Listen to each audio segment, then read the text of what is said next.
earlier when we analyzed that Man City is seeing this game as the biggest game. Everybody in Man City is aware of it, and that's the same thing I want Arsenal to bring. So how much they can limit somebody like Sheki and Bernardo Silva to make those damaging passes.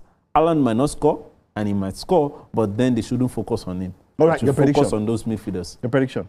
Our prediction, Man City with a slim win. Slim win, Man City. Let's get to it. I say, and I still stand on it, whoever wins this match will win the league. Really? Yes, they will win the league because, yes, 5-6 more matches remaining. That's the point. See, the point is that it's the momentum.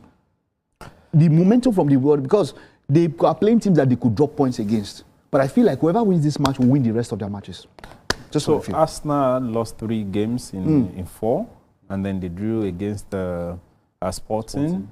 Yeah. That's a bad one. It's a bad momentum for them. Man City, on the other hand, save for the matches against Real Madrid, they've had about, if you take those Champions League games out, they've not lost in about 17, 18 games. If you take those so they got into a form at the right time, a game at hand, and you've got a home game against the biggest rival. So everything looks poised for Man City to go ahead. But I don't believe in what you said. Okay. I think this is Arsenal title, and I don't really think they are going to lose it. There are things that you say, it's Arsenal title to lose. This one is Arsenal title to win. Whatever is going to happen tomorrow will not be the determinant for that. Whether they lose the game, or they get a draw, or they get a win, however, they're going ahead to win this. There's really nothing, and I've said this many times, and I hope somebody can just take this clip and give it to Arteta. You need to let your boys know that every game is a final. I said this about 3 or 4 weeks ago. Every game is a final. You don't have anything to. Southampton loss in the FA Cup was a nice was a blight on everybody's, and it keeps bringing a lot of things down. It keeps bringing the players down, and everybody needs to, because I don't want to hear the complaint about injuries. The squad is white is big enough. That squad, and with the games they've been playing, they are not playing the tough sides. They've not been playing the tough side. They are games they should be winning based on the way they started the season and the momentum in that side. We can't deny it. This is what Pep loves. 6 points. Oh my God, he really loves this kind of challenge. And that game tomorrow, almost everybody in Man City will take it as if that's the final game of the season. Because that's Pep, and he should know better. Mikel Arteta, I worked with him for how many years? He should know better that Pep won't take anything. So I expect the same discipline that he should bring into his players as well. Nobody, not from the goalkeeper, in fact, not the guys on the bench should take it as if, oh, this is just one of those games. Even the guys on the bench should be as committed to the game as the 11 on the pitch, because Arsenal cannot afford to either lose this game or draw this game. They should go for the kill, even though I still feel Man City has the edge in this particular game. But Arsenal should show that they deserve this title. I think in games like this, form goes out of the window. I mean, it's 2 big teams, first and second, clash at the top of the table. But it's a tough ask for me, more for Arsenal, because you are going to a stadium where you haven't won in the Premier League for like over a decade now. And of course, it's just 6 points. Pep Guardiola, you know, you don't want Pep Guardiola chasing you, especially with 6 points. And I think for Mikel Arteta, the pressure on him is actually resonating to the boys. Him finishing back-to-back second, I mean, twice to a certain Pep Guardiola, is now saying that, look, am I on the verge of losing this again? And I think that pressure, you know, is now showing on the boys. I mean, a former Arsenal player, Jorginho, actually came out to say they shouldn't look at the past. Now, just like Sam said, treat every game like a final. Be aware of your presence, that, look, you are still leading no matter what. You are leading the table. Whatever happens in this game, just know that you can still go on to achieve the ultimate goal and win the Premier League title. But if you are reflecting in the past, and this is where the manager comes in, if you are reflecting in the past, you will flop. You see, whatever happens in this game, I tell you that the best they can do if they play for a draw, if they play to win and they lose this match, I'm telling you, look. Okay, let's take a look at their fixtures. Let's look at their fixtures, right? Let's look at Arsenal and Man City, who they are playing next. Arsenal are still in the Champions League, so there's that distraction of Atletico Madrid. Atletico Madrid have decided that in La Liga they can change all their starting 11. They don't care, right? Arsenal, I'll get their fixtures in a bit. Okay, they are playing after Man City. They are playing Newcastle. That is not going to be an easy match. They're at home also. And then, of course, they're going to play Atletico Madrid. Man City, I'll get those fixtures now. Man City will play Burnley. They will beat Burnley like thief. They might not, because Burnley still tries to survive in the Premier League. What survive? Burnley has already been relegated.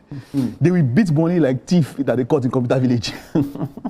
Then they're going to play the FA Cup final. Man City, of course, will be going up against Southampton. Then they'll play Everton. That is where there could be a banana peel for Man City. That's one banana peel because they are going to the Hill Dickinson Stadium, right? And then they will play Brentford. It could be another banana peel. I think their biggest game will be Tottenham. Right? And then they'll play Bournemouth. Okay, wait, Man City, they'll go hard small. Look. And then they'll play Crystal Palace. Yeah. And then they'll play Aston Villa. I think depending on where the games will be played. So yes, okay. They'll play also Man City, they're playing Everton away. Yeah. Right? Then they're playing Brentford at home. Then they're playing Bournemouth away.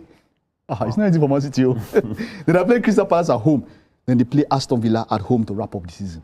Yeah. So Man City does have very quite tight matches. They have tougher games than Arsenal. I think so, yes. But that's all on paper. And we know towards the end of the season, some of these teams that you mentioned are also gunning for one thing or the other. Aston Villa want to make the top 4. Burnley doesn't want to get the drop. They have dropped. Burnley. I think they've won like their last. Burnley has dropped. They have 3 wins in their last 4 games. Take my word like this. They have 3 wins in their last 4 games. You can put your inheritance on it. They will beat them like thief. Let's look Arsenal. Arsenal will play Newcastle. Then they play Atletico Madrid. They'll play Fulham at home. Then they'll play Atletico Madrid at home. They play West Ham away. Yeah. That is West Ham that is now that is fighting. Ultimately fighting. Yes. And then they're playing Burnley. Arsenal will beat Burnley too like thief. They will like thief. Is it Burnley away? Burnley at home. Okay. Then they wrap up the season, Crystal Palace away. So yes, they have an easier set of fixtures in some ways. Yes, they do. But Mike, not to sound like I'm making excuses for Arsenal, I'm looking for excuses for them. Why is a fixture from match week, about match week 25 or match week 24, still not being played outstanding for Manchester City against Crystal Palace? And they'll be playing that like towards the end of the season. Well, to call for questions. That happens. No. But you do understand that this it has to be between the two sides. Palace is playing in Europe. In Europe, exactly. And they're playing on Thursday. Exactly. So they need to find they need to find a particular day that favors both sides. Unlike what happened in France. With PSG. The PSG just forgot what Lens wanted to do. And as if not PSG, French football. They just benched it. They just want to push their teams. And it seems like it's working because that same thing, Germany does it for Bundesliga, does it for Bayern. And look at them now. If not that they're on the same side of the bracket, those are the 2 teams that have played the final. Are you saying I assure you that the Premier League now? They should the Premier League. Find a way to give your team the advantage. That's what France is doing with PSG. PSG had 1 week to play Liverpool. But that would be unfair on the team you want to play. They've done it. And they didn't break any law. No, there's no. It happens everywhere. Okay, and I think that there are times that even the club will be the one to request for it. But sometimes. All right, so guys, let's wrap up with this. Your predictions and how do you think this will play out? Rancheki has been a wonderful. I love seeing that play. Watch that guy play. That guy gives me the vibes of old football. I mean, really skillful footballers. For me, himself and Haaland, first names on the team sheet. He has. Really? I don't know what's happening with Mamouche. Nico O'Reilly should be the first name on the team okay, sheet. All right. I don't know what's happening with Mamouche, with Savino, Mahrez Jujen. We don't know what's happening. Doku, Foden. I don't know what's happening. Anthony Richard. All right, but who do you think? What do you think about the scoreline and where do you think this match will be lost and won? So I think it's going to be about the test of the Arsenal defense. Can they be able to hold on? Yes, there's going to be that. Ryan Sheki, Bernardo Silva wants to go on a high. He's going there. I said it before one time that Bernardo Silva is going to make my World 11 at this time because he's got plenty of energy running through it. So they want to make a statement, and this is it. I mentioned earlier when we analyzed that Man City is seeing this game as the biggest game. Everybody in Man City is aware of it, and that's the same thing I want Arsenal to bring. So how much they can limit somebody like Sheki and Bernardo Silva to make those damaging passes. Haaland might not score, and he might score, but then they shouldn't focus on him. All right, your prediction. Focus on those midfielders. Your prediction. Our prediction, Man City with a slim win. Slim win, Man City. What do you think, Hafiz? I want to go that way too. Man City slim win. Slim win, but it might end up being like a 3-1. To Arsenal, to Manchester City. But Arsenal can get a draw, though. For me, I predict a draw. 1-1. 1-1 for me. 1-1 for me. 1-1 for me. That's what I think. 1-1 for me. 1-1. It's going to be a draw, and I think that Arsenal can and will still go ahead to win the season. But I feel like if they lose this match, it's going to be harder. It's going to be a problem.